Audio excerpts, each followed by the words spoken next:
Bayangkan, seorang nenek tua berjalan di tengah hujan, sendirian, tanpa alas kaki. Bajunya lusuh, badannya gemetar, tubuhnya kurus tinggal tulang. Tapi yang paling menyakitkan, bukan dingin atau lapar, melainkan tatapan jijik dari orang-orang yang mengaku beriman. Mereka bukan preman, bukan orang mabuk, mereka adalah tokoh agama. Dihormati, dipanggil Pak Haji dan Bu Hajah. Tapi hari itu, tangan mereka sendiri yang menyeret sang nenek ke tepi sungai besar. Dengan satu dorongan keras, tubuh ringkih itu terhempas ke arus sungai yang deras, diiringi tawa kecil dan gumaman. Biar bersih desa ini dari gembel pengganggu. Tak ada satupun warga yang menolong. Semua memilih menunduk, seolah tak ada apa-apa. Tapi, mereka semua akan menyesal. Karena yang mereka lempar ke sungai itu bukan sekadar nenek gembel, melainkan pemilik tambak ikan terbesar di desa mereka. Seorang dermawan yang selama ini menyumbang diam-diam untuk pembangunan masjid, madrasah, dan anak yatim. Ia hanya ingin hidup sederhana. Untuk tahu siapa yang masih punya hati, dan siapa yang cuma pura-pura suci. Tapi sekarang, hati itu telah mereka buang ke sungai, dan balasannya akan datang tanpa ampun. Bagaimana menurut kalian? Apa yang seharusnya kita lakukan apabila di lingkungan tempat tinggal kita ada orang seperti Pak Haji dan Bu Hajah? Dan apa yang bisa kita lakukan apabila di lingkungan kita terjadi hal sedemikian rupa? Tulis di kolom komentar agar kita semua bisa sama-sama belajar. Namun sebelum cerita dimulai, jangan lupa untuk dukung kami dengan like dan subscribe channel Hikmah Peradaban agar kami selalu semangat dalam berbagi cerita menarik lainnya. Bagi yang sudah like dan subscribe ke channel ini, kami doakan semoga dimudahkan segala urusannya, dilapangkan rezekinya, disehatkan badannya, dan dikabulkan segala hajat dunia akhirat oleh Allah Subhanahu wa Ta'ala. Mari kita mulai ceritanya. Langit sore di desa Karangjati mulai berubah kelabu. Angin membawa bau amis dari arah tambak yang mengelilingi pinggiran desa. Di jalan becek yang sering dilalui gerobak sapi, tampak seorang perempuan tua berjalan tertatih. Tubuhnya membungkuk, kakinya pincang, dan rambut putih panjangnya terurai acak-acakan. Baju yang dikenakannya sudah hampir tak bisa disebut kain, karena robek di banyak sisi dan tampak kotor seperti kain pel. Namanya dikenal dengan sebutan Mak Inah. Tak ada yang tahu siapa nama aslinya, dari mana asalnya, atau keluarganya siapa. Ia dianggap gelandangan oleh warga desa. Setiap hari Mak Inah terlihat mengais-ngais sisa nasi basi dari tempat sampah depan warung. Kadang ia duduk di bawah pohon waru, kadang di emperan masjid. Tapi satu yang pasti, kehadirannya tidak disukai. "Assalamualaikum, Ustazah, itu orang gila lewat lagi depan rumah," teriak seorang ibu muda dari dalam rumah kepada Bu Hajah Maimunah, istri Pak Haji Darsa yang terkenal sebagai tokoh agama desa Karangjati. Bu Hajah yang sedang menyetrika mukena melongok keluar jendela. Pandangannya tajam menyorot Mak Inah yang berjalan tertatih sambil menutup mulutnya menahan batuk. Ia langsung memasang wajah sebal. "Astagfirullah. Udah berkali-kali aku bilang ke Pak Haji, usir saja itu orang. Mengganggu ketenangan desa. Bau, najis, nggak tahu diri. Apa dia pikir kita ini tempat pembuangan akhir?" Beberapa anak kecil yang sedang bermain petak umpet langsung membubarkan diri saat melihat Mak Inah lewat. Mereka menjerit-jerit sambil melempar batu kecil ke arah si nenek tua. "Hei, gembel, jangan lewat sini." Mak Inah hanya menunduk. Mulutnya komat kamit. Entah apa yang dia ucapkan. Matanya basah, bukan karena sedih atau marah, tapi karena debu dan asap yang kerap ia hirup tiap hari. Pak Haji Darsa yang baru pulang dari masjid langsung menemui istrinya. "Sudah, nanti malam kita adakan rapat RT. Aku sudah capek dengar laporan warga. Kalau dia terus mengganggu, bisa-bisa kita yang disalahkan." Bu Hajah mendengus. "Kita ini orang yang disegani. Masak diam saja kalau desa kita dicemari pengemis kotor begitu? Besok-besok orang lain juga bisa datang minta-minta seenaknya. Hapus saja dia dari desa ini." Sementara itu, di balik rimbunan bambu dekat sungai kecil, Mak Inah duduk sendirian. Ia membuka kain kecil yang digulung-gulung di balik bajunya. Isinya bukan uang, bukan makanan, tapi secarik foto tua yang sudah buram. Foto seorang anak laki-laki kecil yang tersenyum lebar sambil memegang ember kecil di pinggir tambak. Mak Inah menatapnya lama. "Maafkan emak, nak," bisiknya lirih. "Emak cuma ingin dekat tempat kita dulu." Tapi mereka nggak tahu siapa emak. Angin berdesir pelan. Tapi suasana desa terasa makin dingin dan kejam. Di malam hari, kabar tentang rapat pengusiran menyebar cepat. Warga mulai berdatangan ke balai RT. Beberapa membawa senter, sebagian lagi membawa cangkul, entah untuk apa. Pak Haji berdiri tegak, dengan sorban di bahu dan tongkat kayu di tangan. Ia membuka pembicaraan dengan tegas. "Kita ini desa religius, desa agamis. Kita gak boleh membiarkan tempat kita dicemari oleh hal-hal yang mengganggu kedamaian. Orang tua itu, kita gak tahu latar belakangnya. Bisa saja dia membawa penyakit. Bisa saja dia punya niat buruk. Apa kita mau anak-anak kita terinfeksi penyakit atau dicelakai?" Sorak warga setuju. Bu Hajah berdiri dengan penuh semangat. "Besok pagi kita bersihkan semua sudut desa dari najis itu. Termasuk gubuk kecil dekat tambak itu. Dia suka tidur di situ, bukan?" Sementara itu, tanpa sepengetahuan mereka, seseorang dari kejauhan diam-diam mendengar percakapan itu. Seorang bocah lelaki yang yatim piatu, bernama Seno, mencatat semua yang ia dengar dalam diam. Ia pernah ditolong Mak Inah saat kelaparan, diberi roti basi tapi penuh ketulusan. Dan sejak saat itu, ia sering diam-diam mengawasi nenek renta itu dari kejauhan. Tengah malam, saat angin kian mencekam, Mak Inah masih terjaga. Ia tahu, ia merasa, bahwa waktunya di desa ini sudah tidak lama. Tapi dia tidak pergi. Dia memilih tetap di sana, tetap dekat dengan tambak yang dulu pernah ia bangun bersama suaminya. Tapi warga tak pernah tahu bahwa tambak ikan yang mereka panen tiap musim itu adalah milik perempuan tua yang mereka usir dan caci setiap hari. Matahari pagi menyemburat malu-malu di langit desa Karangjati. Tapi semangat warga justru menyala terang sejak subuh. Mereka berkumpul di depan balai desa membawa sapu lidi, cangkul, karung goni, dan bahkan beberapa ember air. Ada yang membawa kayu bakar, seakan hendak mengusir jin, bukan seorang manusia renta yang tak berdaya.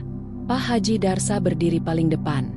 Tongkatnya ia ketuk ke tanah, memberi aba-aba bahwa operasi pembersihan segera dimulai. Warga menyambut dengan yel-yel semangat. Bahkan beberapa anak muda tertawa puas seolah ini pesta. Bu Hajah Maimunah membawa botol parfum dan kain basah. "Kalau masih bau najis setelah dia pergi, saya sendiri yang akan siram pakai air mawar," serunya, disambut tawa Bu RT dan ibu-ibu lainnya. Mereka berjalan menuju ujung desa, ke arah gubuk reot dekat tambak. Tapi saat tiba di sana, Mak Inah tidak ada. Gubuk itu kosong. Hanya ada alas dari karung bekas dan secarik foto yang tertinggal, terjepit di dinding bambu yang lapuk. Pak Haji memerintahkan pembakaran segera. "Bakar saja. Jangan sampai dia kembali ke sini lagi." Api menjilat tiang bambu. Asap mengepul tinggi. Warga bersorak. Bahkan beberapa anak kecil menari-nari kecil melihat api menyala. Tak ada rasa bersalah. Tak ada ampun untuk orang yang mereka anggap aib desa. Tapi jauh di seberang tambak, Seno, bocah yatim piatu itu, berdiri kaku. Tubuhnya gemetar. Tangan kecilnya menggenggam foto yang tadi terjatuh dari dinding gubuk. Ia menemukannya sebelum orang-orang membakar semuanya. Di foto itu ada Mak Inah, jauh lebih muda, berdiri di depan petak tambak dengan seorang pria tinggi berkumis lebat dan anak kecil yang sedang menyiram air. Seno menatap foto itu lekat-lekat, lalu menatap tambak di belakangnya. Tambak itu, bukankah itu tambak milik warga? Bukankah itu yang setiap tahun menghasilkan panen besar yang hasilnya dibagi untuk warga dan sumbangan masjid? Ia menggigit bibir. Ada yang janggal. Tapi siapa yang mau mendengar suara anak kecil sepertinya? Sementara itu, Mak Inah tengah duduk di bawah jembatan kayu di pinggir sungai besar. Tempat yang biasa ia kunjungi saat semua tempat lain menolak kehadirannya. Ia tahu, rumahnya dibakar. Ia tahu, Desa menolaknya. Tangannya gemetar saat membuka bungkusan kecil di dalam bajunya. Isinya lembaran tua, surat-surat kepemilikan tambak, bukti pajak, dan foto-foto semasa muda. Di atas surat itu tertera jelas nama, Inayah binti Mas Duki, pemilik Salahan Tambak Karangjati. Mak Inah menatap kertas itu lama. Ia tahu, ia sudah terlalu tua untuk menjelaskan semuanya. Dunia sudah berubah. Orang tidak lagi menghormati mereka yang sederhana. Ia menangis, bukan karena kehilangan tempat tinggal, tapi karena kehilangan kemanusiaan. Di tempat lain, Pak Haji Darsa duduk di ruang tengah rumahnya, menatap selembar kwitansi. Ia baru saja menerima kabar dari kepala desa bahwa tambak mereka akan diaudit oleh pemerintah daerah, karena laporan warga tentang kepemilikan yang belum jelas. Pak Haji tampak kesal. Siapa yang menyebarkan kabar ini? Siapa yang usil mengganggu tanah wakaf kita? Katanya marah. Namun yang lebih membuatnya terkejut adalah berita yang menyusul dari Pak Lurah. Ada seseorang yang mengaku cucu dari pemilik lama tambak, datang ke kantor desa membawa bukti lama. Katanya neneknya masih hidup dan tinggal di Karangjati. Pak Haji sontak berdiri. Mustahil. Tambak itu sudah diserahkan pada masyarakat sejak dulu. Pak Lurah hanya menggeleng pelan. Kita akan telusuri, Haji. Tapi jika bukti mereka sah, maka tambak itu bukan milik desa. Berita itu membuat Pak Haji dan Bu Hajah panik. Mereka merasa tanah itu sudah jadi milik umum. Tapi dalam hati kecilnya, ada ketakutan yang pelan-pelan mencuat. Seno, yang mendengar pembicaraan itu dari balik pintu ruang kelurahan, menggenggam surat dan foto lebih erat. Ia tahu apa yang harus dilakukan. Ia tahu kebenaran yang disembunyikan. Tapi siapa yang percaya pada bocah jalanan seperti dirinya? Di sore hari, angin mengarah ke sungai. Warga mengira semuanya sudah selesai. Gubuk sudah lenyap. Mak Inah sudah tidak terlihat. Tapi sore itu, Bu Hajah Maimunah melihat sosok yang dikenalnya dari kejauhan, duduk di tepi jembatan sungai. Masya Allah, itu dia. Dia belum pergi. Teriaknya panik. Pak Haji datang tergesa. Bersama beberapa pemuda, mereka menghampiri jembatan itu. Mak Inah berdiri perlahan, tubuhnya gemetar. Tapi ia tetap menatap Pak Haji dan Bu Hajah. Mata tuanya menyimpan luka bertahun-tahun. Dulu kalian masih kecil saat aku bangun tambak itu. Aku memberi makan orang tuamu. Tapi sekarang kalian menolak aku seperti binatang. Suara Mak Inah serak. Bu Hajah mendorongnya kasar. Bohong. Kau cuma pembohong. Pergi. Dorongan itu membuat tubuh Mak Inah terhuyung. Kakinya tersandung batang bambu. Dan seketika, bruk, tubuh renta itu jatuh ke dalam sungai deras. Air menyambarnya cepat. Warga berteriak. Tapi tak ada satupun yang langsung menolong. Mereka hanya terdiam, menatap aliran air yang membawa tubuh Mak Inah menjauh. Hanya satu sosok yang berlari tanpa pikir panjang. No. Dengan sekuat tenaga, ia menceburkan diri ke sungai. Tubuh kecilnya berjuang melawan arus, berusaha mencapai tubuh lemah yang terombang-ambing. Dari kejauhan, terdengar teriakan lirih. Mak Inah, tahan ya, jangan pergi. Di pinggir sungai, Pak Haji dan Bu Hajah masih membeku. Dada mereka sesak. Namun ego mereka lebih keras dari rasa bersalah. Sementara itu, air sungai membawa takdir. Tak ada yang tahu apakah Seno berhasil menyelamatkan Mak Inah, atau justru semuanya terlambat. Senja menutup langit desa Karangjati dengan langit merah menyala. Tapi warna itu seolah cerminan darah yang tertumpah tanpa luka. Di bawah jembatan, suasana mencekam. Warga masih berkumpul. Sebagian mencoba melihat ke arah sungai, berharap ada tanda-tanda. Beberapa saat setelah tubuh renta Mak Inah dihanyutkan derasnya arus, sosok kecil Seno belum juga muncul ke permukaan. Air semakin gelap, angin malam mulai berhembus. Dan dari bibir sungai, tangis kecil terdengar lirih. Bukan dari warga, bukan dari keluarga, tapi dari diri sendiri. Dari hati mereka yang mulai dihantui. Kenapa dia tadi langsung lompat? Bisik salah satu pemuda, matanya berkaca-kaca. Dia anak kecil. Bu Hajah Maimunah terduduk lemas di pinggir jembatan. Nafasnya memburu. Pak Haji berdiri kaku. Tangannya gemetar walau ia menahan genggaman tongkat kuat-kuat. Ia mencoba menenangkan hatinya dengan ucapan zikir, tapi hatinya tetap berdegup liar. Sudah, air pasti membawanya jauh. Kita tidak bisa apa-apa, bisik Pak Haji, seolah menenangkan dirinya sendiri. Namun suara hati itu terus menghantui. 15 menit kemudian, dari arah hulu, terdengar suara teriakan. Seorang nelayan tua meneriaki warga. Ada anak kecil. Dia bawa orang tua, perempuan. Cepat bawa pelampung. Warga sontak bergerak. Beberapa berlari ke arah suara, sementara lainnya tercekat. Dan benar saja, di tepian sungai dengan arus yang sedikit lebih tenang, tampak Seno menggandeng tubuh Renta Ma'inah. Tubuhnya menggigil, bibirnya membiru, tapi ia masih menggenggam erat tangan nenek itu. Dia masih hidup. Lirih Seno dengan nafas terengah. Ma'inah membuka mata perlahan. Batu kecil terdengar dari tenggorokannya. Namun ia sadar, ia masih di dunia ini. Karena anak kecil yang bahkan tak ia kenal, melawan maut untuknya. Namun tak satu pun warga mendekat. Pak Haji berdiri di tengah kerumunan, menatap Seno yang menjerit meminta pertolongan. Tapi suara bocah itu tak dianggap. Mereka semua sibuk menutupi kesalahan. Diam dalam dosa yang baru saja mereka ciptakan. Angkat dia, cepat! Teriak nelayan tua itu geram. Ia turun sendiri, membantu menarik tubuh Ma'inah dan Seno ke daratan. Bu Hajah menutup wajahnya dengan jilbab. Ia tak sanggup menatap Ma'inah yang kini tergeletak di tanah, dengan tubuh kuyup dan bibir pecah.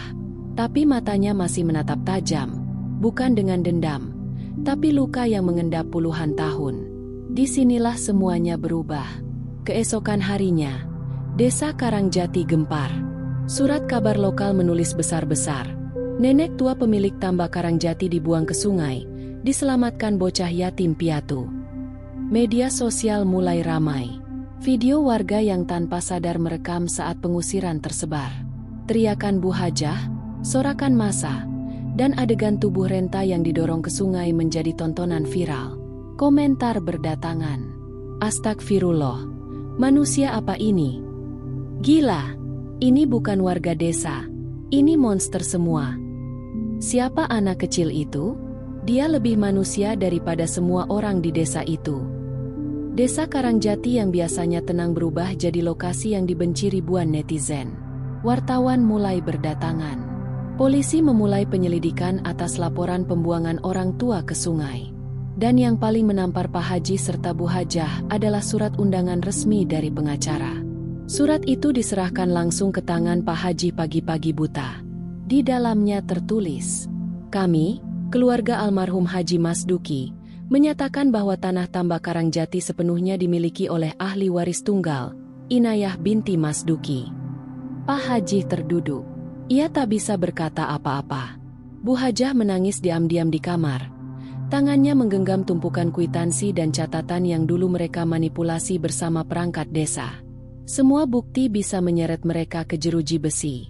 Tapi yang lebih menyakitkan adalah saat Ma'inah akhirnya angkat bicara di hadapan publik melalui wawancara TV. Dengan suara lemah, ia berkata, "Saya tidak butuh balas dendam. Saya hanya ingin tahu, mengapa manusia bisa begitu tega pada orang yang tidak mereka kenal? Hanya karena saya miskin dan tua." Tangisan terdengar dari balik panggung. Seno berdiri di sampingnya, memegang tangan Ma'inah.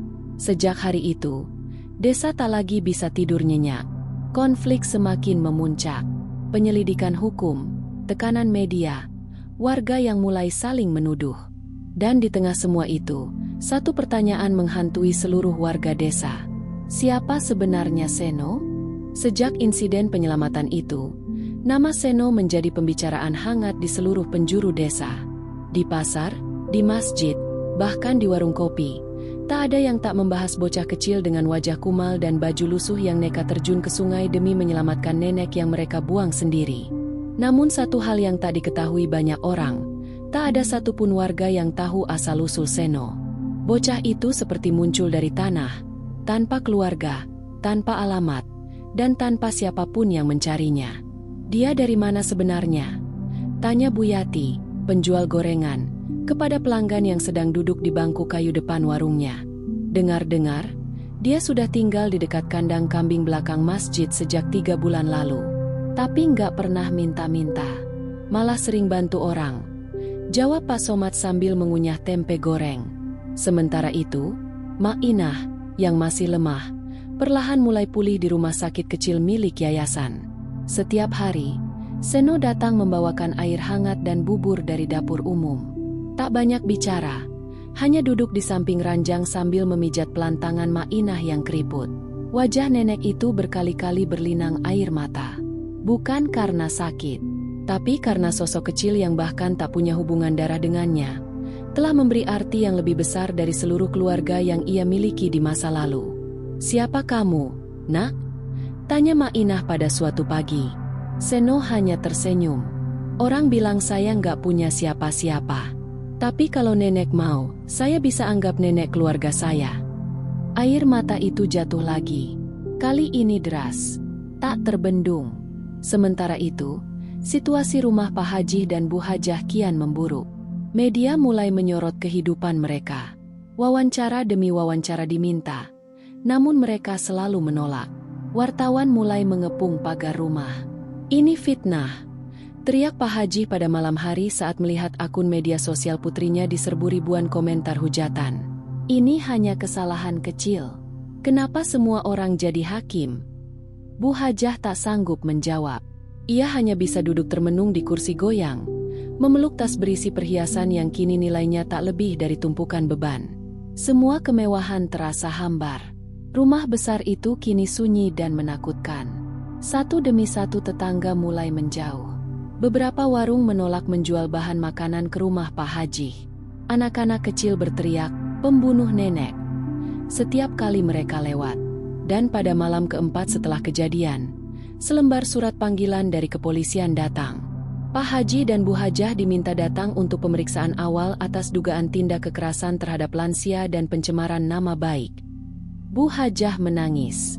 Tangannya gemetar. "Aku nggak kuat, Bang, kalau kita masuk penjara." Pak Haji membanting tongkatnya ke lantai. "Tenang, aku punya kenalan di Polres. Masih bisa diatur." Tapi suaranya terdengar kosong. Hempah, karena hatinya tahu, semua sedang berbalik arah. Di sisi lain, kehidupan Mak Inah perlahan mulai berubah. Beberapa hari setelah viralnya kisah penyelamatan itu, seorang pria berkemeja rapi dan berjas abu-abu datang ke rumah sakit. Ia memperkenalkan diri sebagai pengacara keluarga besar almarhum Haji Mas Duki. "Bu Inayah, saya diutus langsung oleh Pak Adnan, adik dari almarhum Haji Mas Duki. Beliau menyerahkan semua surat kepemilikan tambak Karangjati untuk dikembalikan ke ahli waris sah, yaitu Anda." Mak Inah terdiam. Tangannya mengepal. Ia menunduk lama. Air matanya menetes tanpa suara. "Saya tidak butuh harta, tapi saya akan datang ke tanah itu. Bukan untuk merebut, tapi untuk melihat apakah manusia di sana masih punya hati." Beberapa hari kemudian, rombongan kecil berisi Mak Inah, Seno, dan tim hukum berjalan ke arah tambak ikan yang selama ini dikelola Pak Haji. Para pekerja tambak terdiam saat melihat sosok tua itu turun dari mobil hitam. Pak Haji yang mendapat kabar itu langsung datang dengan mata melotot. "Berani kamu datang ke sini? Ini tanah saya." Pengacara mengangkat map dokumen, menunjukkan surat tanah yang sah. "Tanah ini bukan milik Anda, Pak Haji. Anda hanya memalsukan dokumen selama bertahun-tahun." Pekerja tambak mulai gelisah. Mereka tak pernah tahu bahwa tambak yang mereka rawat milik wanita renta yang pernah dibuang ke sungai oleh warga desa sendiri. Dan di tengah keheningan itu, Seno berkata lantang, dengan suara kecilnya yang kini terdengar tegas. "Kalau kalian buang nenek ini lagi, aku akan dorong kalian semua ke sungai yang sama." Semua mata membelalak. Tak ada yang bisa menebak bocah kecil ini. Ternyata menyimpan keberanian dan luka yang jauh lebih dalam dari usia mudanya. Dan belum ada satupun yang tahu, Seno bukan hanya anak yatim piatu. Ia menyimpan nama belakang yang tak pernah disebut. Nama yang berkaitan langsung dengan kematian Haji Mas Duki bertahun-tahun lalu. Setelah kehadiran Mak Inah dan Seno ditambah ikan Karangjati, situasi di desa berubah drastis. Berita tentang nenek renta yang dibuang ke sungai oleh Pak Haji dan Bu Hajah menyebar seperti api liar.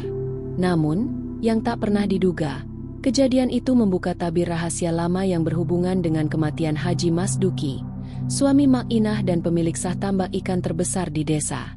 Pak Haji yang selama ini menguasai tambak dengan sokongan kekuasaan dan tipu daya, mulai merasakan tekanan berat.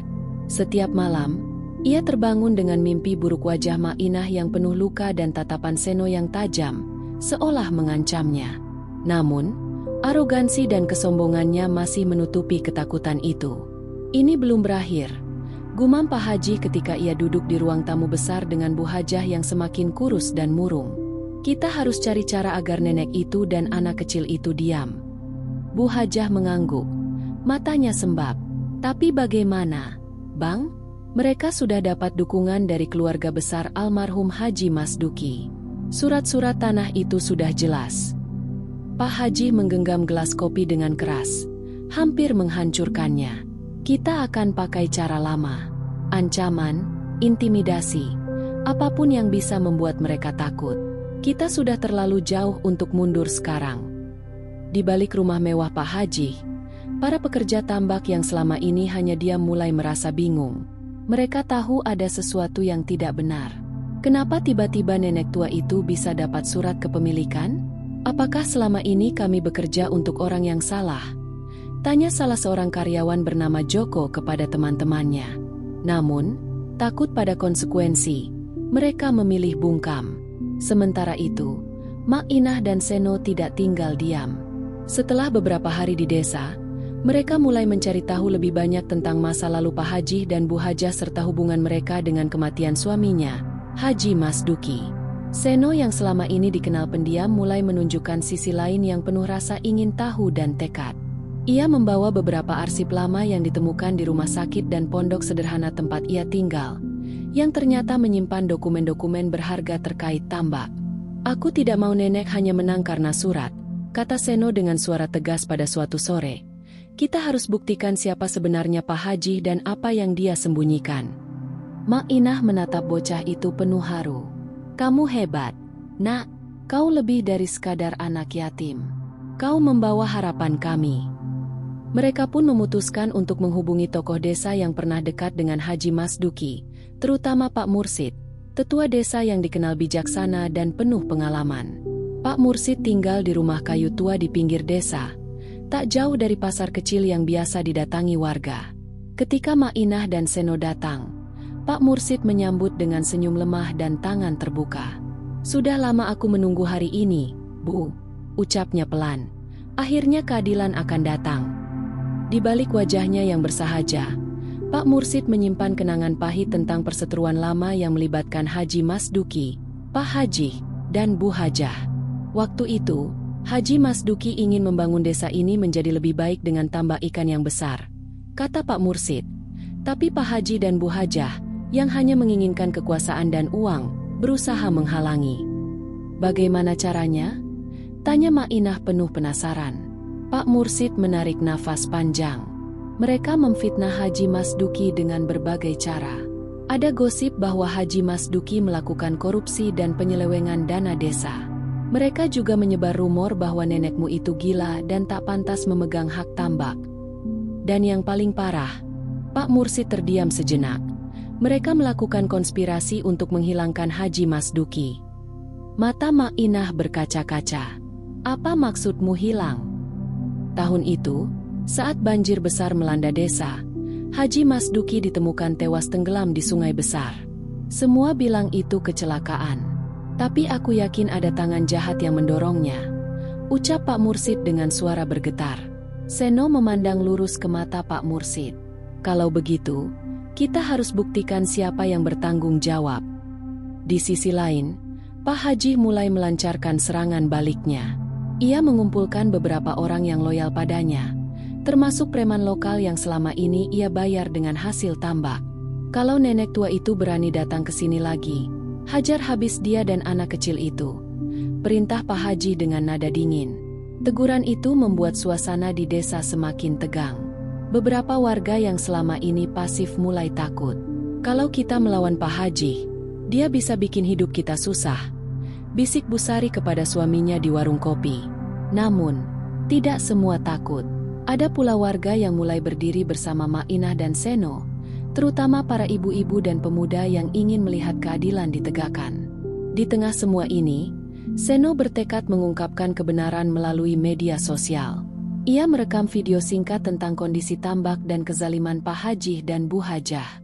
Video itu viral dalam hitungan jam.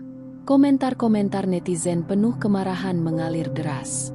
Banyak yang menuntut aparat desa untuk bertindak tegas. Malam itu, saat Seno dan Mak Inah sedang duduk di teras rumah sederhana, tiba-tiba terdengar suara keras dari luar.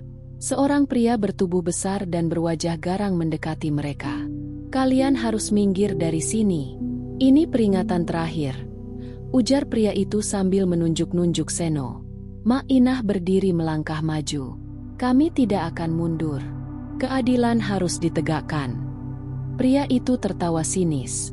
"Kalau begitu, bersiaplah menerima akibatnya." Malam itu juga, Seno hampir menjadi korban penganiayaan.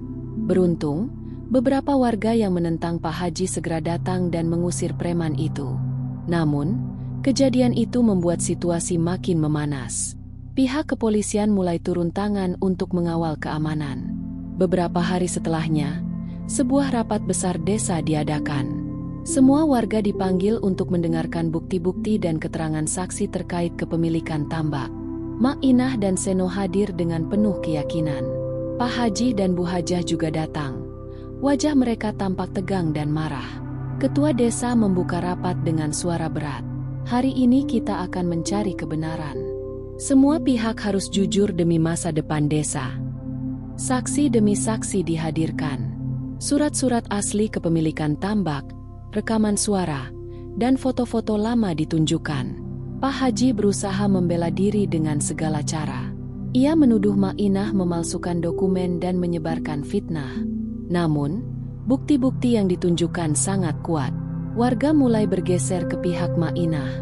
Di tengah rapat, Pak Mursid berdiri dan berkata dengan suara lantang, "Saya yang tahu pasti, Haji Masduki adalah orang baik. Dia tidak pernah mengkhianati desa ini. Semua fitnah itu dibuat oleh orang-orang yang ingin mengambil keuntungan." Warga yang mendengar pernyataan itu mulai bertepuk tangan. Pak Haji dan Bu Hajah terpukul. Wajah mereka memerah oleh malu dan kemarahan. Namun, ketegangan tidak berhenti sampai di situ. Saat rapat hampir usai, seorang warga muda bernama Roni mengungkapkan sesuatu yang membuat semua terkejut. "Saya pernah mendengar percakapan Pak Haji dengan seorang preman sebelum kejadian banjir tahun itu.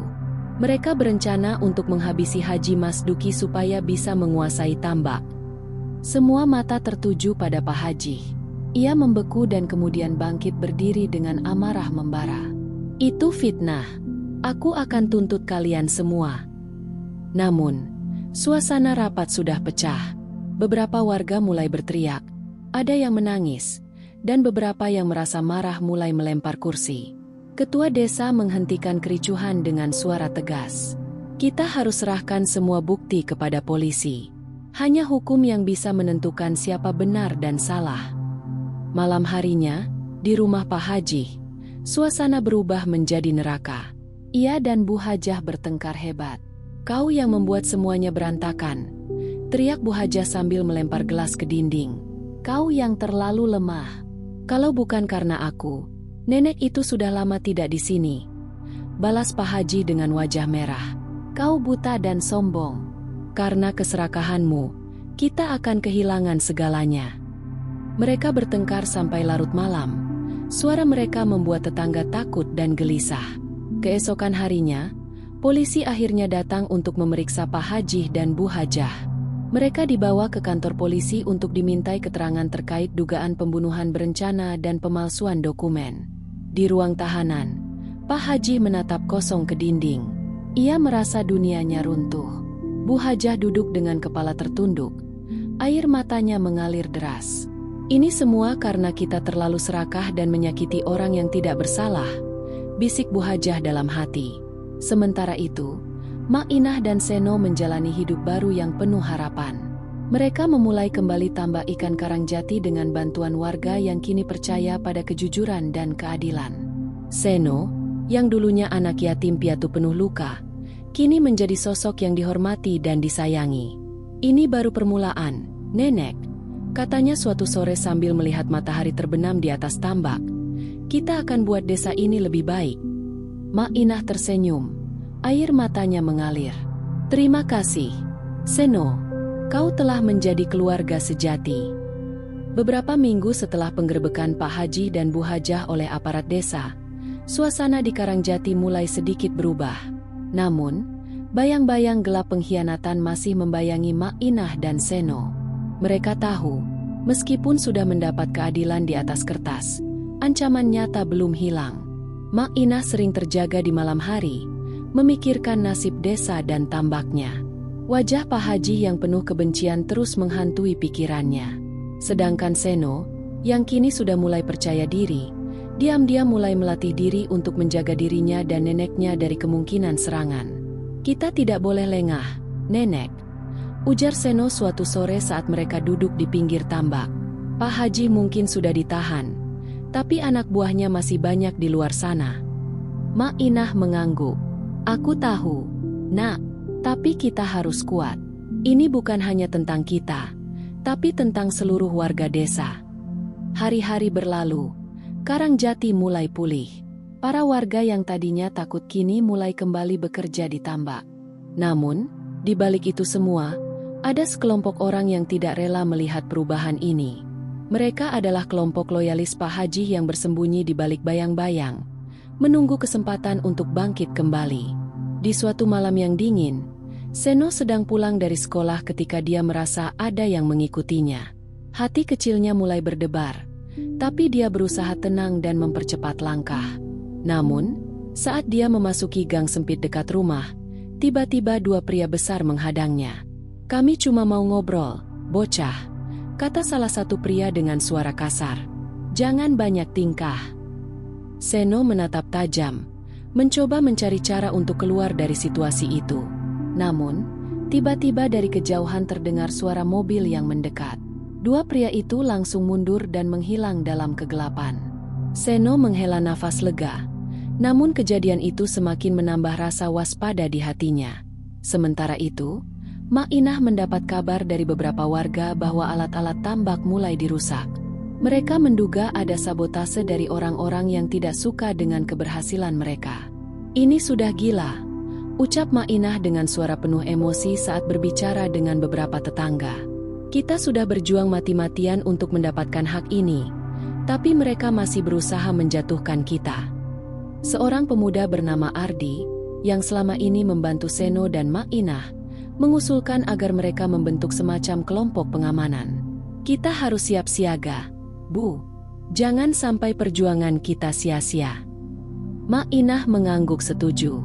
"Baik, Ardi, kumpulkan orang-orang yang bisa dipercaya. Kita harus bertahan." Di sisi lain, di dalam penjara kecil di desa, Pak Haji dan Bu Hajah merencanakan sesuatu. Mereka merasa malu dan terhina, tapi semangat untuk membalas dendam tidak pernah padam. "Kita tidak boleh membiarkan mereka menang begitu saja," kata Pak Haji dengan suara pelan tapi penuh kebencian. "Setelah keluar dari sini, kita akan balas semua ini." Bu Hajah mengangguk setuju. Matanya berkilat. "Aku akan cari cara agar mereka hancur. Tidak peduli bagaimana caranya."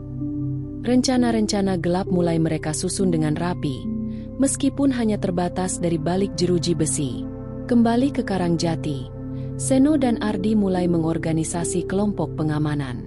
Mereka mengajak beberapa pemuda desa yang tidak terlibat dengan kelompok Pak Haji untuk melindungi tambak dan warga.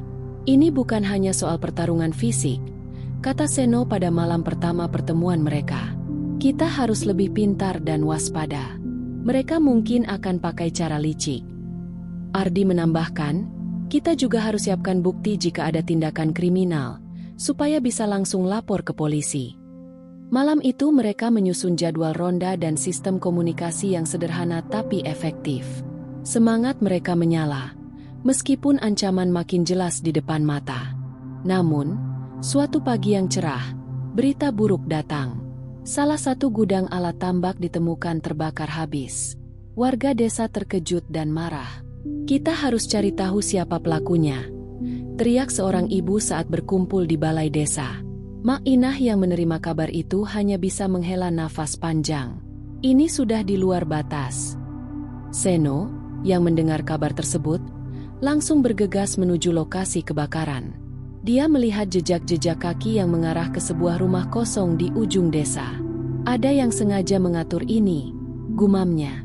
Dia mengambil beberapa foto dan merekam video, lalu segera mengirimkannya ke ketua desa dan pihak keamanan. Hari-hari berikutnya penuh ketegangan. Rapat desa diadakan untuk membahas keadaan darurat. Warga menjadi semakin waspada dan bertekad untuk tidak menyerah. Namun, di balik layar, seorang warga yang selama ini dianggap biasa-biasa saja ternyata memainkan peran ganda. Namanya Rahman, pria parubaya yang dikenal ramah dan pekerja keras. Rahman diam-diam menjadi mata-mata untuk kelompok Pak Haji. Dia mengirim informasi rahasia tentang pergerakan Mak Inah, Seno, dan kelompok pengamanannya. Suatu malam, saat Seno dan Ardi sedang melakukan ronda, mereka terjebak dalam serangan mendadak. Sekelompok orang yang membawa senjata tajam dan kayu menyerbu mereka di pinggir tambak. Perkelahian brutal pun tak terelakkan. Seno dan Ardi berusaha bertahan dengan sekuat tenaga, namun jumlah lawan terlalu banyak. Dalam kericuhan itu, Seno berhasil melarikan diri, tapi Ardi terjatuh dan terluka parah. Keesokan harinya, berita tentang serangan itu menyebar cepat. Warga desa marah dan bersedih atas kondisi Ardi yang kritis.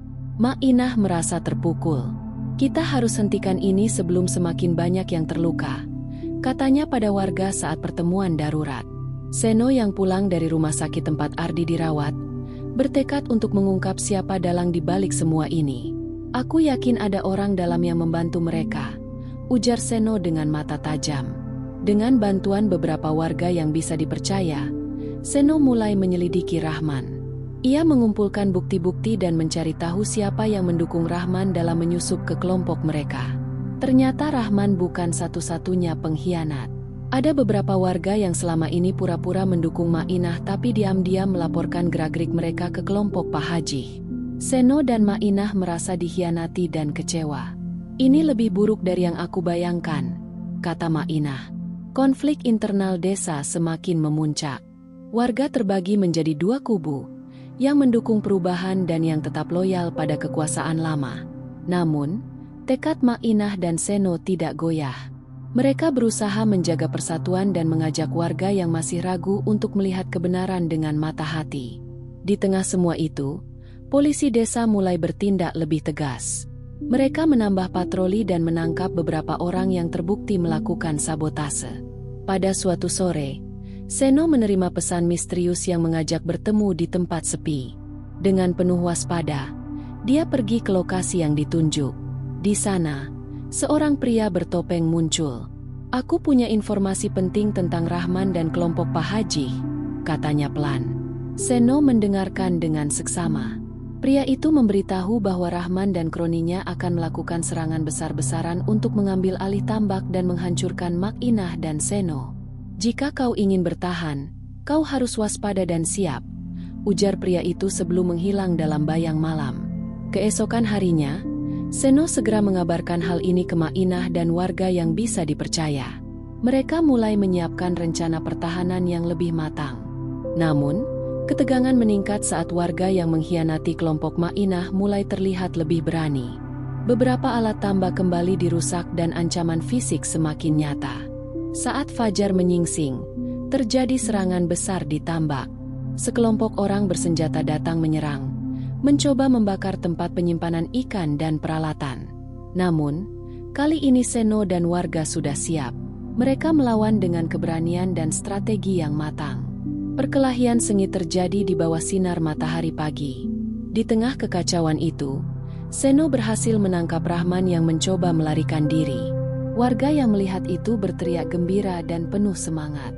Dengan tertangkapnya Rahman, keadaan mulai membaik. Polisi semakin percaya diri untuk menindak kelompok pengacau lainnya. Mak Inah dan Seno merasa lega. Tapi mereka tahu perjuangan belum selesai. Mereka masih harus membangun kembali dan menyembuhkan luka-luka yang ditinggalkan. Seno berjanji pada dirinya sendiri untuk tidak pernah membiarkan desa ini jatuh ke tangan orang-orang seperti Pak Haji. Pasca tertangkapnya Rahman, suasana di desa Karangjati perlahan mulai membaik. Warga mulai berani keluar rumah lebih lama. Suasana damai mulai terasa di antara riuh rendah burung-burung dan gemericik air tambak yang berkilau terkena sinar matahari pagi. Namun, kedamaian itu terasa rapuh, seperti kaca tipis yang bisa pecah kapan saja jika disentuh dengan keras. Mak Inah duduk di beranda rumahnya yang sederhana, menatap ke arah tambak yang mulai hidup kembali. Seno yang baru pulang dari sekolah, meletakkan tas di samping dan duduk di sebelah neneknya. "Nenek, aku tidak ingin melihat desa ini hancur lagi," kata Seno lirih. Mak Inah menggenggam tangan cucunya. "Kita harus jaga desa ini dengan sepenuh hati, Nak. Tapi ingat, musuh tidak akan tinggal diam." Mereka berdua tahu, penangkapan Rahman hanya satu langkah kecil dalam pertarungan panjang melawan kelompok Pak Haji yang masih menyimpan dendam. Sementara itu, di balik jeruji besi, Pak Haji dan Bu Hajah memendam kemarahan yang membara. Mereka merasa terhukum tidak hanya karena hukum manusia, tapi juga oleh kehinaan yang ditimpakan oleh warga desa. "Pak Haji, kita harus keluar dari sini, dan saat itu tiba, kita akan balas dendam," kata Bu Hajah dengan tatapan penuh api. Pak Haji membalas, "Aku sudah merancang semuanya. Kita akan hancurkan hidup mereka yang sudah merebut segalanya dari kita." Mereka menghabiskan hari-hari di dalam penjara dengan membangun rencana jahat yang akan mengoyak kedamaian desa. Kembali ke Karangjati, Seno yang kini semakin dewasa mulai merasa beban di pundaknya bertambah berat. Ia bukan lagi sekadar anak yatim piatu yang membantu nenek Mak Inah, tapi juga menjadi simbol harapan dan perjuangan warga. Suatu sore, saat ia sedang mengawasi tambak, datang seorang pria asing yang berpenampilan rapi dan misterius. Pria itu memperkenalkan dirinya sebagai Jaya, seorang investor dari kota yang tertarik untuk membantu pembangunan tambak. "Jika kau mau, aku bisa bantu tambak ini menjadi lebih besar dan menguntungkan," kata Jaya dengan suara lembut tapi yakin. Seno awalnya ragu, mengingat banyak orang dari luar yang pernah datang dan justru membawa masalah. Namun, setelah berbincang panjang dengan Mak Inah, mereka sepakat memberi kesempatan. Tapi tak lama kemudian, mulai muncul ketegangan baru. Warga desa mulai bertengkar sendiri, sebagian mendukung bantuan Jaya, sementara yang lain curiga bahwa investasi itu akan mengubah hidup sederhana yang selama ini mereka jaga. "Kenapa harus ada orang luar yang mengatur tambak kita? Apa mereka tidak puas dengan apa yang kita punya?" kata seorang warga tua dengan suara keras. Suasana desa yang sempat damai kembali memanas, dengan perdebatan yang berujung saling mencaci. Di tengah perpecahan itu, Bu Hajah yang masih dalam penjara berhasil berkomunikasi dengan orang-orang luar. Ia menyusupkan berita palsu ke desa, memicu kecurigaan dan kebencian antar warga. "Ada yang ingin menjajah tambak kalian, waspadalah," pesan yang disebar melalui orang kepercayaan mereka. Pesan itu menjadi bom waktu yang siap meledak kapan saja. Malam harinya, Seno berdiskusi dengan Mak Inah. "Nenek, aku takut ini akan menghancurkan kita dari dalam." Mak Inah mengangguk. Musuh memang tak selalu datang dari luar. Kadang dari dalam diri sendiri, seperti api kecil yang merambat cepat. Mereka berdua mencoba meredam amarah warga, mengingatkan agar tetap bersatu. Namun, keadaan memburuk. Beberapa pemuda desa yang selama ini menjaga ketertiban mulai terlibat dalam kerusuhan kecil. Ada yang terpancing emosi, ada pula yang dibayar untuk membuat kericuhan. Seno berusaha keras mengatasi situasi, tapi rasa frustrasi perlahan menggerogoti hatinya. Di sisi lain, Pak Haji dan Bu Hajah mendapat kabar tentang kekacauan di desa. Mereka tersenyum puas. "Kita berhasil menanam benih perpecahan," kata Pak Haji penuh puas. "Sekarang saatnya kita keluar dan merebut kembali apa yang seharusnya jadi milik kita," balas Bu Hajah dengan penuh semangat. Suatu pagi, sebuah insiden besar terjadi. Gudang penyimpanan hasil panen tambak dibakar. Api yang membesar menghanguskan seluruh stok ikan yang telah dikumpulkan bertahun-tahun. Warga terkejut dan marah. Mereka merasa dilukai tidak hanya secara materi tapi juga secara emosional. Seno berdiri di depan warga yang berkumpul, berusaha menenangkan. Kita tidak boleh membalas dengan kekerasan. Kita harus buktikan bahwa kita lebih kuat dengan cara yang benar. Namun di dalam hatinya, ia merasakan gelora kemarahan yang mendalam. Saat itulah, Jaya datang menawarkan bantuan lagi. Tapi kali ini, niatnya terlihat lain. Ia menginginkan kontrol penuh atas tambak, bahkan berusaha menguasai tanah yang selama ini menjadi milik warga. Ini bukan lagi soal bantuan, kata Seno pada Mak Inah. Aku mulai curiga dengan Jaya. Mak Inah setuju, tapi mereka harus berhati-hati agar tidak memancing konflik lebih besar. Dalam pertemuan rahasia, Seno dan beberapa tokoh desa membahas langkah yang harus diambil. Mereka sepakat untuk mengusir Jaya dan mengembalikan kendali kepada warga. Namun, tindakan itu membuat Jaya marah dan ia mulai menggunakan pengaruhnya untuk menyerang balik. Konflik semakin memuncak. Jaya menyewa preman dan menggunakan politik uang untuk memecah belah warga desa. Beberapa keluarga yang tadinya setia kepada Mak Inah mulai terpengaruh dan berpihak pada Jaya. Di saat yang sama, Mak Inah jatuh sakit akibat tekanan dan stres yang berkepanjangan. Seno merawatnya dengan penuh kasih, sambil memikirkan cara untuk menyelamatkan desa mereka. Sementara itu, Bu Hajah dan Pak Haji akhirnya bebas dari penjara dengan bantuan orang-orang yang masih setia kepada mereka. Mereka kembali ke desa dengan wajah penuh dendam dan ambisi. Kedatangan mereka membawa kekacauan baru.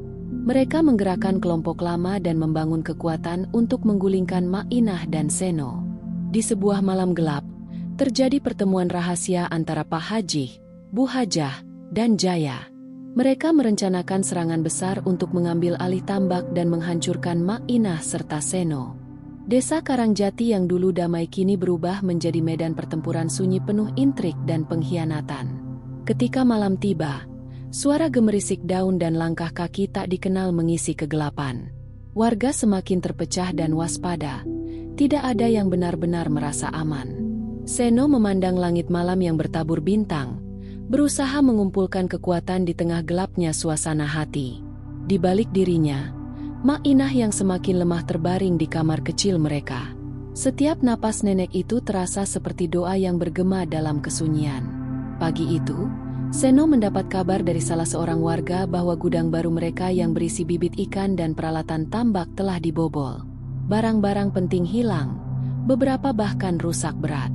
Ini sudah keterlaluan, ujar Seno dengan nada marah. Siapa yang tega menghancurkan harapan kami seperti ini? Seorang pemuda desa, Bowo, yang juga menjadi tangan kanan Seno berkata, kami menduga ini ulah para preman bayaran Jaya. Mereka ingin melemahkan kita dari dalam. Seno menunduk sejenak, memikirkan strategi agar warga tetap kuat. Sementara itu, Jaya di kota besar menerima laporan dari anak buahnya. Ia tertawa kecil saat mendengar desa itu semakin hancur. Kalian harus pastikan Mak Inah dan Seno tidak lagi punya kekuatan. Jika mereka jatuh, saya dapat tambak itu sepenuhnya, katanya dengan dingin. Di sisi lain, Pak Haji dan Bu Hajah sudah mulai mengumpulkan pengikut baru. Mereka berjanji akan memberikan kekuasaan dan kekayaan kepada siapa saja yang mau bergabung dengan mereka. Konflik semakin melebar ketika beberapa warga yang tidak tahan dengan tekanan mulai menentang Mak Inah dan Seno secara terbuka. Apa gunanya bertahan dengan cara yang baik kalau kita hanya dijilat oleh musuh? Bentak seorang pria bernama Danu di depan kerumunan warga. Seno mencoba menenangkan kerusuhan kecil itu, tetapi amarah dan kekecewaan warga semakin membara. Di sebuah malam yang dingin, Mak Inah jatuh sakit parah. Tubuhnya lemah dan tidak mampu berdiri. Seno menjaga neneknya dengan sepenuh hati, berusaha menyembunyikan ketakutannya sendiri. Aku tidak boleh kalah sekarang. Nek, kita harus kuat untuk desa ini, bisiknya. Namun dalam hatinya, ia merasa beban yang luar biasa berat. Suatu hari, Saat Seno sedang berjalan di tepi sungai besar yang membelah desa, ia melihat sesuatu yang mengusik hatinya.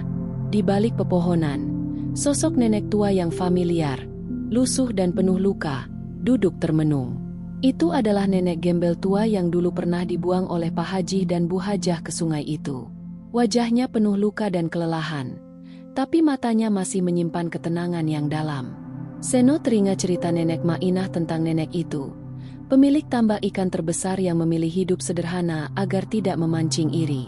Seno mendekat dan menawarkan bantuan. Nenek itu menolak awalnya, tapi setelah beberapa saat, ia mengizinkan Seno menolongnya. "Kenapa kau buang aku seperti sampah? Padahal aku pemilik tambak ini," kata nenek itu dengan suara pelan namun tegas. Seno hanya bisa terdiam. Hatinya penuh amarah terhadap Pak Haji dan Bu Hajah. Kehadiran nenek itu menjadi harapan baru bagi Seno dan warga desa yang mulai kehilangan arah. Mereka merawatnya dengan penuh kasih, dan secara perlahan tambak yang sempat hancur mulai diperbaiki. Namun, kabar itu juga sampai ke telinga Pak Haji dan Bu Hajah, yang semakin marah dan merasa posisinya terancam. Mereka mengatur rencana baru yang lebih kejam. Kali ini, mereka menyebarkan fitnah ke seluruh desa bahwa nenek gembel itu adalah penyihir yang membawa malapetaka. "Jangan biarkan dia menguasai desa lagi. Dia hanya ingin menghancurkan kita," kata Bu Hajah dengan suara tinggi. Desa pun terpecah antara yang percaya dan tidak percaya. Konflik antar warga semakin membara. Banyak yang mulai curiga satu sama lain, saling menyalahkan dan memancing pertengkaran. Seno berusaha keras mengingatkan agar tetap bersatu, tapi semakin hari ia merasa semakin sendirian. Di tengah kekacauan itu, sebuah tragedi besar terjadi. Suatu malam yang gelap, sebuah kelompok bayaran menyerang rumah Seno dan Mainah. Mereka membakar rumah itu hingga rata dengan tanah. Seno dan nenek Mainah nyaris kehilangan nyawa. Mereka berhasil diselamatkan oleh beberapa warga yang masih setia. Kejadian itu menjadi titik balik bagi Seno. Amarah yang selama ini ia pendam meledak menjadi tekad kuat untuk melawan sampai titik darah penghabisan. Ia mengumpulkan warga yang masih percaya padanya dan nenek Mainah, merencanakan langkah untuk membersihkan desa dari pengkhianat dan penjahat. Namun, saat mereka bersiap-siap, berita buruk datang. Bu Hajah dan Pak Haji telah menguasai sebagian besar wilayah tambak dan desa. Mereka sudah memiliki senjata, preman bayaran, dan dukungan dari oknum pemerintah setempat yang korup. Seno menyadari bahwa pertarungan ini bukan hanya soal fisik, tapi juga hati dan pikiran warga desa. Ia mulai menyusun strategi yang lebih cerdas dan hati-hati, mengandalkan kepercayaan dan solidaritas. Di sisi lain, nenek gembel tua mulai bercerita tentang masa lalunya. Ia mengungkapkan bagaimana dia mewarisi tambak terbesar dari keluarganya, tapi memilih hidup sederhana agar tidak menjadi korban keserakahan dan dendam. Cerita itu menyentuh hati banyak warga yang mulai sadar akan kebodohan dan ketidakadilan yang terjadi. Namun, kebahagiaan itu tidak bertahan lama. Pada suatu pagi yang suram, nenek gembel itu ditemukan hanyut di sungai besar oleh beberapa anak yatim piatu yang tinggal di pinggir desa. Mereka segera menyelamatkan nenek itu, membawanya ke rumah sederhana mereka.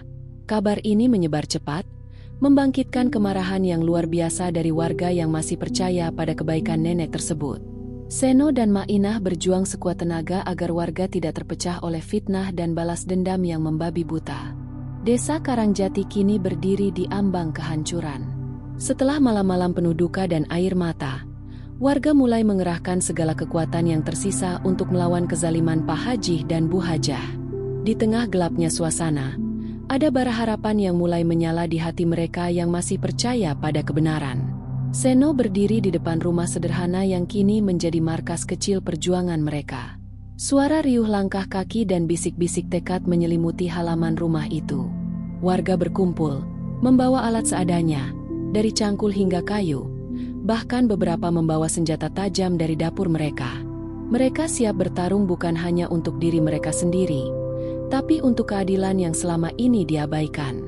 "Ini adalah pertarungan terakhir kita," ujar Seno dengan suara lantang namun penuh emosi. "Kita harus bersatu dan berani menghadapi mereka yang telah menyengsarakan kita. Jika kita kalah, desa ini tidak akan pernah pulih." Jika kita menang, kita bisa mengembalikan kedamaian yang telah direnggut. Warga yang hadir mengangguk dengan semangat yang berkobar. Mereka tahu bahwa perjuangan ini tidak mudah, tapi mereka sudah tidak punya pilihan lain selain berani melawan. Di sisi lain, Pak Haji dan Bu Hajah tengah mengatur strategi di sebuah rumah mewah yang terletak di pinggir desa. Mereka menatap peta tambak dan desa dengan ekspresi licik. Kita sudah hampir menang. Tapi Seno dan nenek tua itu masih menjadi ancaman, kata Pak Haji dengan nada dingin. Biarkan aku yang urus mereka, jawab Bu Hajah. Aku punya cara agar mereka menyerah tanpa harus banyak pertumpahan darah. Namun, tekad Pak Haji untuk mempertahankan kekuasaan membuatnya tak sabar. Ia mulai menggerakkan pasukan preman bayaran dan beberapa aparat desa yang korup untuk menyerang markas Seno. Malam itu, pasukan bayaran menyerbu. Suara teriakan dan benturan kayu menggema di seluruh penjuru desa. Warga yang sudah siap bertahan menghadapi serangan dengan keberanian luar biasa. Perkelahian sengit terjadi di antara debu dan cahaya obor yang berkedip-kedip. Seno bertarung dengan segenap tenaga, melindungi warga yang lebih lemah dan memastikan nenek Mainah yang sudah tua tetap aman di dalam markas. Namun, serangan yang datang begitu brutal membuat banyak warga terluka. Di tengah keributan, Bu Hajah muncul membawa sebuah surat yang berisi perintah penggusuran dari pemerintah yang sudah dibeli dengan uang mereka. Surat itu menjadi senjata baru untuk menghancurkan semangat warga. Ini sudah selesai. Kalian harus pergi, teriak Bu Hajah dengan penuh kemenangan. Warga terdiam, terpukul oleh kenyataan yang semakin berat. Namun, Seno menolak menyerah. Ia berdiri tegak dan berkata, "Surat itu hanyalah selembar kertas. Kita punya kebenaran dan kekuatan bersama. Kita tidak akan pergi." Situasi semakin memburuk ketika tiba-tiba dari arah sungai besar muncul nenek gembel tua yang selama ini hilang. Tubuhnya yang lemah dan penuh luka terlihat rapuh. Namun matanya menyala penuh tekad. Anak-anak yatim piatu yang selama ini merawatnya datang menyusul, membawa perahu kecil dan berusaha membantu nenek itu berjalan menuju markas perjuangan. Ini waktunya berubah. Tidak ada lagi yang bisa menghalangi kebenaran, ucap nenek itu dengan suara serak namun penuh semangat. Kehadiran nenek itu membangkitkan semangat baru di hati warga. Mereka yang hampir menyerah mulai berdiri kembali, menguatkan tekad untuk melawan. Pertempuran berlanjut dengan semakin sengit. Kali ini bukan hanya melibatkan fisik, tapi juga strategi dan pengorbanan. Banyak warga yang terluka dan bahkan harus kehilangan nyawa mereka demi mempertahankan hak mereka. Di tengah kekacauan itu, Seno berhadapan langsung dengan Pak Haji. Kedua pria itu bertarung dengan amarah yang membara, bukan hanya untuk kekuasaan, tapi untuk harga diri dan keadilan. "Kenapa kau tega berbuat seperti ini? Desa ini bukan milikmu," teriak Seno sambil menangkis pukulan. "Ini semua untukku dan keluargaku. Kalian hanyalah batu sandungan," balas Pak Haji dengan dingin. Pertarungan mereka menjadi simbol dari perjuangan seluruh warga desa. Di sela-sela bentrokan itu, Bu Hajah mencoba melarikan diri dengan sejumlah uang hasil korupsi tambak. Namun, nenek gembel tua bersama anak-anak yatim piatu berhasil menghadang. Mereka memohon agar Bu Hajah bertobat, tapi Bu Hajah malah marah dan mengancam akan membunuh mereka. Dalam pergulatan yang dramatis, Bu Hajah terpeleset dan jatuh ke dalam sungai yang deras. Ia terhempas arus dan tenggelam tanpa ada yang bisa menyelamatkannya. Kejadian itu membuat warga semakin yakin bahwa keadilan sedang berpihak pada mereka. Pak Haji yang melihat istrinya hilang, merasa kehilangan kekuatan dan mulai goyah. Seno menggunakan kesempatan itu untuk menyerukan perdamaian dan rekonsiliasi. "Kita tidak ingin lebih banyak korban. Ini adalah desa kita, rumah kita bersama. Mari kita bangun kembali dengan hati yang bersih." Pak Haji yang hancur oleh kehilangan dan kekalahan, akhirnya menyerah. Ia mengakui semua kesalahannya dan berjanji untuk memperbaiki kesalahan yang telah dibuat. Namun, warga desa tidak serta-merta percaya. Mereka tetap mengawasi dan memberi kesempatan dengan syarat yang ketat. Langit pagi di desa Karangjati terlihat kelabu. Awan mendung menggantung berat, seolah turut merasakan penderitaan yang selama ini menyelimuti desa kecil itu. Suara burung yang biasanya riang kini terasa sayu. bagaikan nyanyian duka yang mengiringi detik-detik perubahan besar yang akan segera terjadi. Sejak kejatuhan Bu Hajah yang tenggelam di sungai besar, suasana desa semakin hening. Warga mulai bergerak perlahan membenahi sisa-sisa kehancuran yang ditinggalkan oleh penguasa zalim itu. Namun, tidak ada yang menyangka bahwa masih ada kegelapan lain yang menyelimuti di balik bayang-bayang masa lalu. Nenek tua yang selama ini dipandang remeh dan dikucilkan, Mak Inah, kini menjadi pusat perhatian warga. Meski tubuhnya rapuh, matanya tetap cerah menyiratkan keteguhan dan kebijaksanaan yang telah lama tersembunyi. Bersama anak-anak yatim piatu yang setia menemaninya, mereka mulai menghidupkan kembali tambak ikan yang selama ini terlantar dan penuh sampah. Hari itu, Mak Inah berdiri di tepi tambak yang luas, menatap air tenang yang mulai dipenuhi ikan. Suara anak-anak bermain dan tertawa di sekitar tambak membawa semangat baru bagi desa yang hampir menyerah. Namun, hati Mak Inah masih tersayat oleh luka lama, terutama pengkhianatan yang dilakukan oleh Pak Haji dan Bu Hajah. Tuhan, aku hanya ingin hidup sederhana, gumamnya pelan. Tangannya menyentuh air jernih. Mengapa mereka tega melakukan semua ini padaku? Anak-anak yatim piatu mengelilingi Mak Inah dengan penuh kasih sayang. Mereka mengangkat wajahnya yang penuh garis-garis waktu, menawarkan harapan dan kekuatan yang tulus. Meski tak memiliki apa-apa, mereka adalah pelita yang menerangi kegelapan. Sementara itu, Pak Haji yang kini kehilangan segalanya tinggal di sebuah rumah kecil di pinggir desa. Dulu dia adalah pria yang paling berkuasa, namun kini menjadi bayang-bayang dari dirinya sendiri. Rasa bersalah yang menghantui setiap langkahnya membuatnya terpuruk dalam kesendirian. Malam itu, dalam diam, Pak Haji merenung di depan sebuah cermin retak. Wajahnya terlihat lusuh, matanya merah akibat menahan air mata yang tak pernah keluar. Bayangan Bu Hajah yang tenggelam di sungai masih menghantui pikirannya. Aku telah menghancurkan segalanya, bisiknya. Suaranya hampir tak terdengar. Dia tahu, tidak ada yang bisa menghapus dosa-dosa yang telah diperbuatnya. Namun, di balik semua itu, ada keinginan yang tersisa untuk menebus kesalahan meski itu sudah terlambat. Di desa, Seno dan warga yang lain mulai menyusun rencana untuk membangun kembali desa mereka. Perjuangan belum usai. Tambak ikan yang dulu menjadi sumber penghidupan kini harus dipulihkan dari kerusakan yang ditinggalkan. Seno datang menemui Mak Inah di tepi tambak. "Nenek, kami berjanji akan membantu nenek membangun kembali semuanya. Desa ini butuh nenek dan nenek butuh desa ini," ucapnya dengan penuh keyakinan. Mak Inah tersenyum lembut, meski dalam hatinya masih ada rasa sakit yang dalam.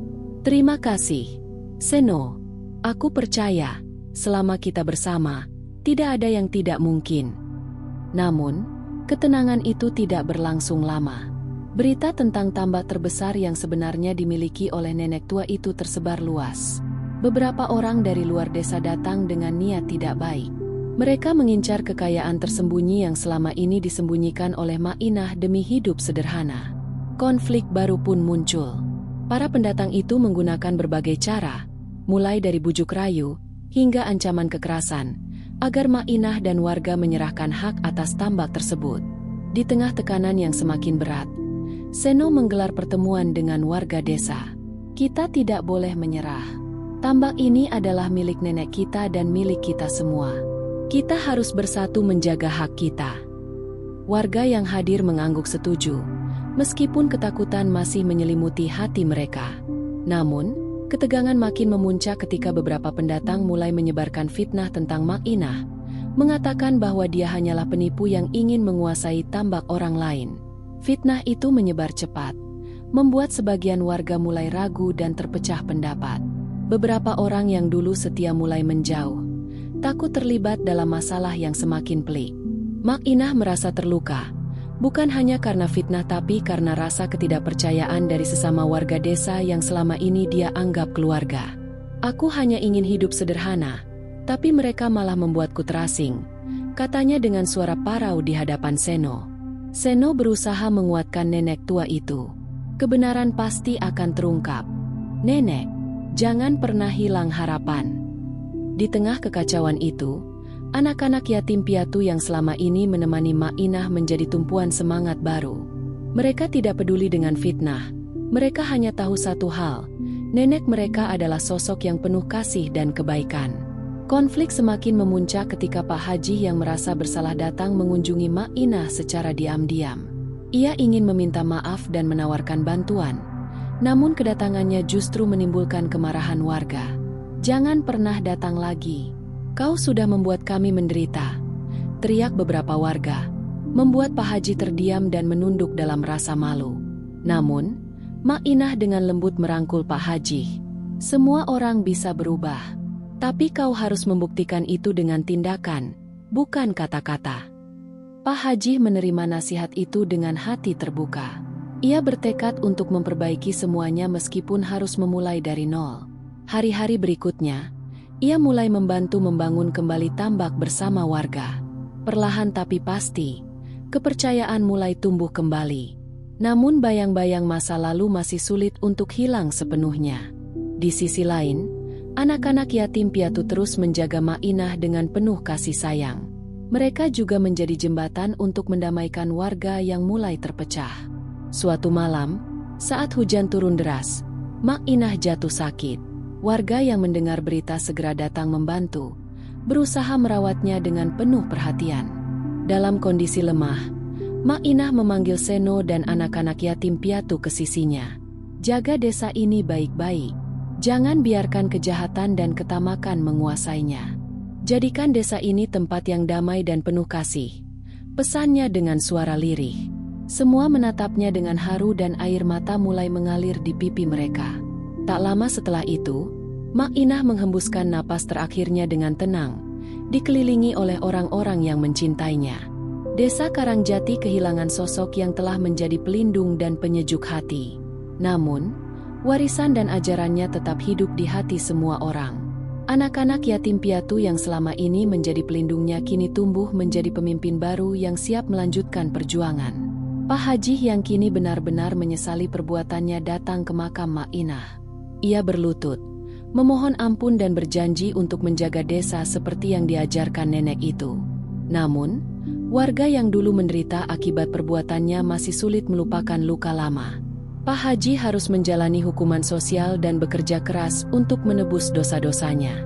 Cerita ini berakhir dengan sebuah pengingat yang sangat dalam tentang kekuatan kasih sayang, kejujuran, dan keteguhan hati dalam menghadapi ujian hidup.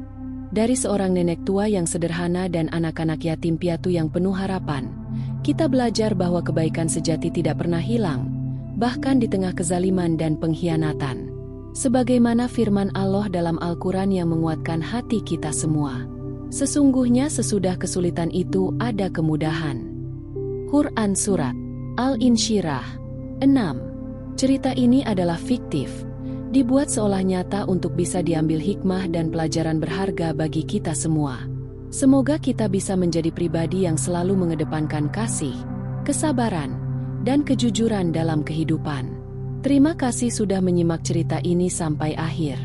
Jika kalian menyukai cerita ini, jangan lupa untuk berikan like, komen, dan subscribe supaya kami bisa terus menghadirkan cerita-cerita menarik dan penuh makna. Kami juga mendoakan bagi kalian yang sudah like, komen, dan subscribe. Semoga Allah memberikan panjang umur dan menjadikan anak cucu kalian anak-anak yang sholih dan sholihah. Sampai jumpa di cerita berikutnya. Salam hangat dari kami.